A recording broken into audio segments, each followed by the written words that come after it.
भ्रमसि किमधुना त्वं पिशाचस्य वाचा सन्देहश्चेन्मदुक्तौ तव किमु न करोष्यङ्गुलीमङ्गमौलौ इत्थं त्वद्वाक्यमूढ शिरसि कृतकरः सोपतच्चिन्नपादम् भ्रंशो ह्येवं परोपासितुरपि च கதிசூலினோபி த்வமேவ.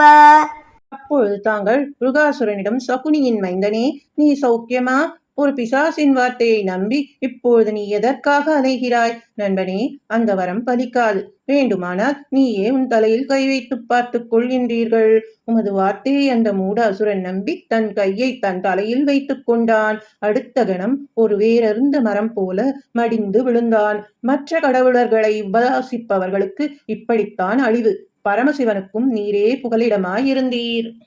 भृगुं किल सरस्वती निकटवासिनस्तापशास्त्रिमूर्तिषु समादिशन्नधिकसत्त्वतां वेदितुम् अयं पुनरनादरादुदितरुत्थरोषे विधौ हरेऽपि च जिहिंसिषौ गिरिजयाधृते त्वामगात्.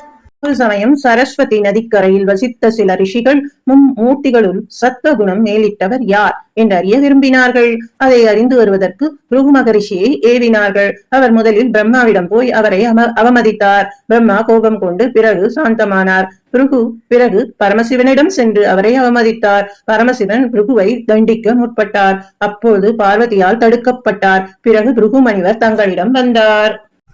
सुप्तं रमाङ्गभुवि पङ्कजलोचनं त्वां विप्रे विनिघ्नति पदेन मुदोत्थितस्त्वं सर्वं क्षमस्व मुनिवर्य भवेत् सदा मे त्वत्पादचिह्नमिह भूषणमित्यवादीः.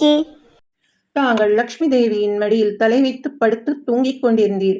அப்பொழுது அந்த பிருகுமுனிவர் தங்கள் மார்பில் காலால் உதைத்தார். உடனே தாங்கள் உவகையுடன் எழுந்து, சாந்தமுடன் என் குற்றத்தை பொறுத்தருளும், உமது திருவடிச் சின்னம் என் மார்பில் என்றும் அலங்காரமாக நிலைத்திருக்கட்டும் என்று அந்த முனிவரிடம் கூறினீர்கள் அல்லவா?